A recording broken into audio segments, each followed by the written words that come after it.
Son muchas las preguntas que rondan lo ocurrido con esta estructura. ¿Qué fue lo que pasó?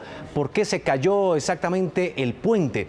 Hay muchas dudas y sobre todo, ¿qué pasa, por ejemplo, cuando uno transita un puente, una estructura de estas por nuestro país? ¿Hay confianza? ¿Se puede estar tranquilo? Pues para despejar estas dudas hemos invitado al profesor de la Escuela de Ingeniería, ingeniero civil, experto en el tema de estructuras, además, el ingeniero Jaime Garzón. Ingeniero, buenos días, gracias por acompañarnos a esta hora de la mañana aquí en Noticias Caracol.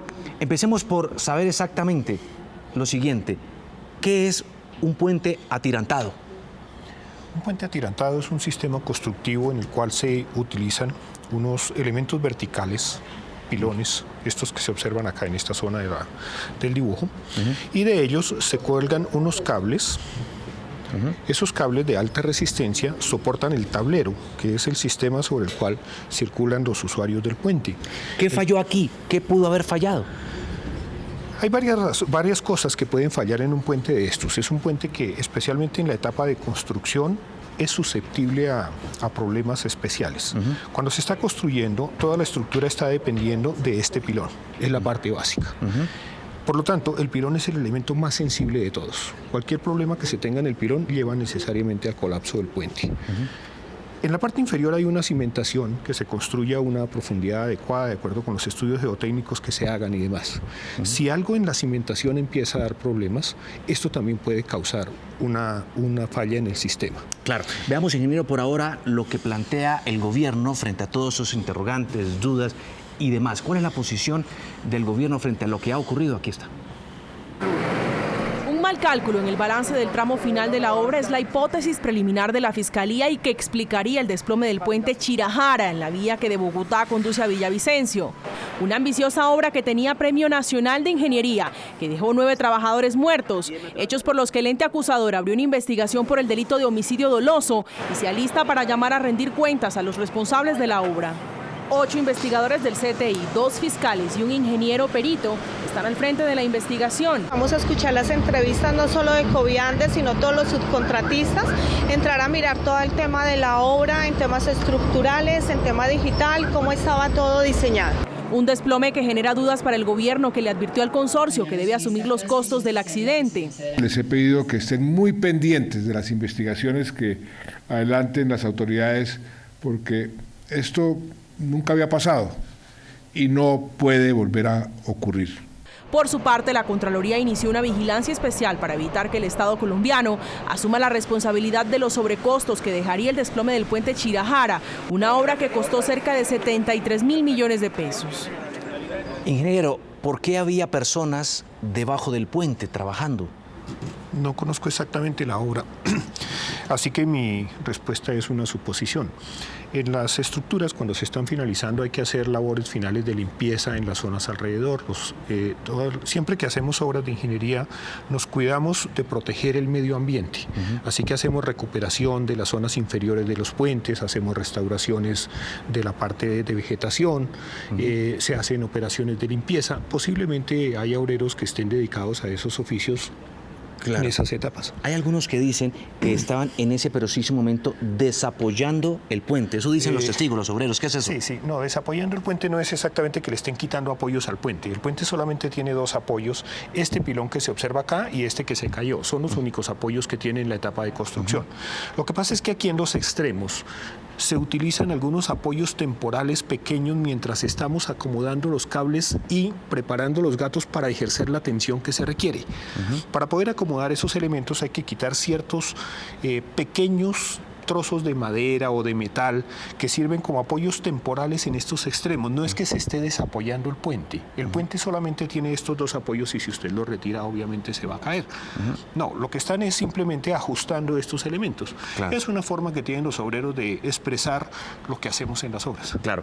Faltaba solo un pequeño, ¿no? Sí, de 20 metros de 20 metros aproximadamente algo así. Para unir el puente. ¿Por qué eso es tan riesgoso? Porque ahí en ese momento? En el punto más crítico de todo. Le anotaba ahora, nosotros tenemos una torre en un punto que está cimentada por acá en algún lugar y de esta torre nosotros vamos a amarrar esta infraestructura que va soportada a través de unos cables. Notará usted que todo depende en este momento de lo que soporta este elemento. Toda la carga está aplicada acá.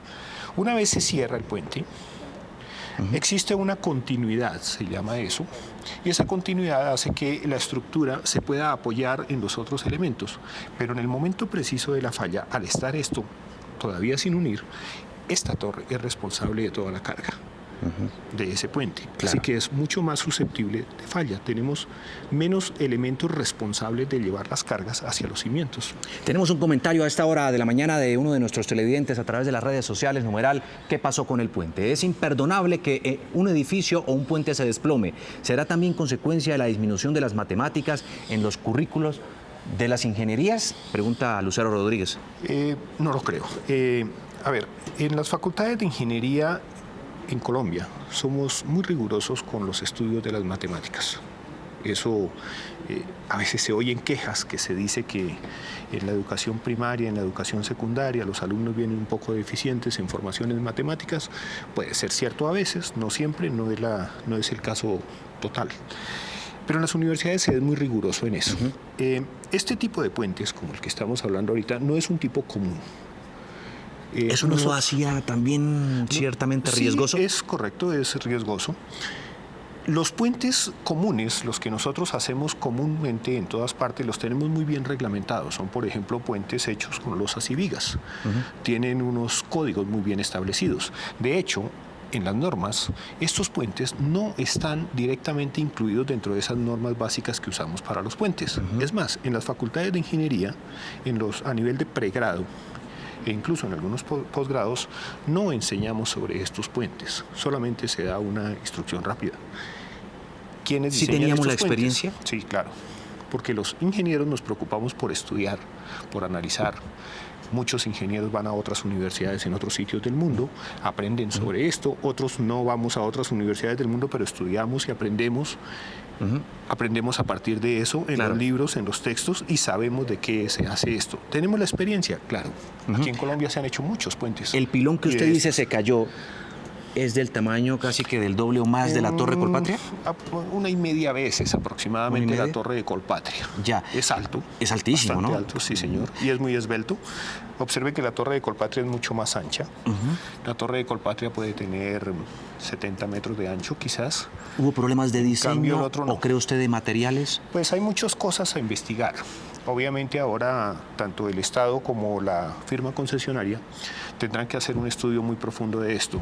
Hay que analizar primero la etapa de concepción del puente, si fue la solución adecuada para el sitio donde se estaba presentando. Luego tienen que analizar toda la etapa de diseño, cómo se analizó este puente, qué diseños se hicieron, qué tipo de materiales se especificaron, y finalmente tendrá que analizar todo el proceso constructivo. Los procesos constructivos siguieron lo que se anotó en los diseños, los materiales estaban de acuerdo a los diseños. Los ingenieros siempre guardamos registros sobre todo eso. En todas las obras tenemos una bitácora, un libro en el cual se está registrando todo lo que está sucediendo día a día en la obra. Eso debe estar ahí y debe servirle a los investigadores, a los fiscales. Forma parte de los documentos base que ellos van a trabajar, y sobre eso se va a desarrollar la investigación. Tenemos otra opinión, otra pregunta de nuestros televidentes. Dice, hay dos razones por la naturaleza y mala construcción y diseños. La naturaleza no fue entonces, fue mala construcción. Todo debería estar calculado en una construcción tan grande. Es decir, según entiendo, a Fernave lo que él plantea es que evidentemente hubo un problema de cálculo. Pues porque supondría un ingeniero, con todo respeto, ni más faltaba, que todos esos riesgos están previstos dentro de la ingeniería, los cálculos y todo lo que se hace. Sí, es correcto. Los ingenieros, cuando hacemos el diseño de una estructura como estas, tratamos de hacer unas hipótesis, unas suposiciones de condiciones muy desfavorables para el puente, tanto durante la etapa de construcción como durante la etapa de operación. El señor que hace el comentario tiene razón en algo. No se presentó en ese momento ninguna circunstancia especial. Si se hubiera presentado, por ejemplo, un sismo o un viento muy fuerte simultáneo con el proceso de falla, habría que analizar si esto fue lo que pudo inducir esa falla. Claro. No se presentó esa situación. ¿Qué implica eso? Que está bajo una condición más o menos normal de cargas. Es decir, la falla sí estaría implícita en algo de lo que le anotaba ahora, bien sea en los procesos de diseño o en los procesos de construcción o en la calidad de los materiales. Solo la investigación va a decir qué es lo que haya sucedido. ¿Se puede transitar sin riesgo, sin temor, sí, claro, por los puentes y las carreteras del país? Desde luego que sí. En Colombia, en los últimos años, especialmente yo diría que los últimos 20 años hemos construido, yo diría que cerca de 5.000 puentes. Y en operación hemos tenido muy pocos problemas con puentes. De todo ese universo de puentes, este ni siquiera falló en operación, falló en construcción, porque nosotros nos aseguramos de hacerle pruebas y otras cosas. Eso lo quiero preguntar, es decir, la duda que muchos también tienen es, si se hubiera terminado el puente, faltaba muy poco, 20%, se termina, ¿existía el riesgo de colapsar después de eso ya en funcionamiento? ¿Cómo se prueba que eso no ocurra? En la ingeniería utilizamos unos sistemas que se llaman las pruebas de carga. ¿Qué es eso? Las pruebas de carga es que nosotros sometemos a una estructura, una vez finalizado el proceso de construcción, a una carga similar a las cargas máximas que van a operar sobre el puente. Para eso utilizamos vehículos cargados o vehículos... se ponen camiones sobre el tablero, que usted dice. Esos vehículos los cargamos previamente, los pesamos, verificamos cuál es la cantidad de carga que tiene cada una de ellas y los ingenieros hacemos un diseño de la prueba de carga y decimos en qué sitio se deben ubicar los camiones para simular un estado máximo de carga. Bajo ese estado de carga medimos deformaciones y revisamos posibles afectaciones por fisuraciones, porque se suelte un cable, porque se desajuste algún elemento del puente. Si todo esto cumple con las expectativas que tenemos, porque hemos calculado previamente todo eso, damos al servicio el puente porque estamos seguros que va a cumplir. Sí, si algo no cumple, cualquier cosa no cumple, el puente no se da al servicio. Nosotros siempre aseguramos eso. Lo dicen las denuncias, los datos que maneja el mismo gobierno, los organismos de control. Siempre hay dudas sobre las obras. No estoy diciendo que esta ni otras, para no entrar en juzgamientos injustos, pero que el contratista no le invierte lo que se debería, no compra los materiales que son, no hace las obras siguiendo rigurosamente los diseños, por quedarse con un poco más de la tajada, y eso se ve reflejado en el mal estado de las obras.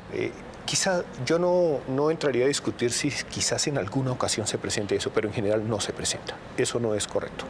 Una cosa en la que somos muy cuidadosos los ingenieros, mi campo de operaciones, específicamente este de los puentes, y en ese puedo dar fe porque he trabajado en muchos puentes y en muchas vías en Colombia, es la rigurosidad que tenemos en el suministro de los materiales con las condiciones técnicas que se hayan especificado en los diseños. Somos muy cuidadosos en eso. El peor sitio para ahorrar es en la estructura. Si queremos ahorrar, podemos hacer otra cosa. Para ahorrar es la estructura, ingeniero. Me gusta esa frase que usted nos acaba de dar. Ojalá todos los contratistas, todos los ingenieros tengan clara esa frase. Y también tenemos otra opinión de nuestros televidentes hasta ahora. Dice, ¿corre el mismo riesgo la otra mitad del puente, en este caso? Esta que está todavía en construcción. ¿En construcción? Desde luego que el primer paso que se debe ejecutar ahora, una vez se pueda intervenir el sitio y determinar las demás cosas, es analizar qué sucedió con este para poder entender qué está pasando con el otro tramo del puente. Es una parte fundamental. Cabría suponer, porque si este falló y está construido con las mismas características que el otro, que hay un cierto riesgo en eso, está implícito en este momento. ¿Qué hay que hacer? Reforzarlo. Ese es el primer paso que se debe dar antes de reiniciar la obra. Porque si este puente tiene algún riesgo de falla similar al que se presentó en el opuesto, debe corregirse inmediatamente. Esa es la primera tarea por ejecutar y seguramente lo va a hacer la firma responsable. Claro. En este momento. ¿Por qué esta carretera, ya de doble calzada, 4G, la vía al llano, ha representado tantos dolores de cabeza para los ingenieros y los constructores del país? Porque uno ve que no es la primera vez que hay problemas, bueno, en este caso con puentes, pero también a lo largo de la vía hay otra serie de inconvenientes. Sí, es una zona bastante inestable geológicamente. Uno de los problemas que tenemos en el país es que nuestra cordillera de los Andes es una cordillera que desde el punto de vista geológico es muy joven. Tiene apenas cerca de 15 millones de años, o sea, está en su pubertad. Como está muy joven, es muy inestable. presenta muchos problemas, hay derrumbes, hay deslaves, hay problemas de movimiento del material permanente. Tenemos unas pendientes muy altas, observe aquí la caída que tiene. Eso pone a prueba la ingeniería también, ¿no? La entonces, capacidad de nuestros ingenieros. Pero y eso constructores. también ha mostrado la capacidad que tenemos los ingenieros en Colombia de hacer obras grandes con recursos que a veces son un poco escasos, pero somos capaces de hacerlo. Y muestra la confianza que tenemos en lo que podemos hacer y además de eso lo que seguimos haciendo. Ingeniero Jaime Garzón, muchísimas gracias A a usted, usted, gracias. profesor de la Muy Escuela amable. Colombiana de Ingeniería, experto en todos estos temas de estructura. Somos tendencia en este momento en las redes sociales, numeral ¿qué pasó con el puente? Muchas gracias por darnos todas estas explicaciones y respuestas frente a lo que pudo haber ocurrido.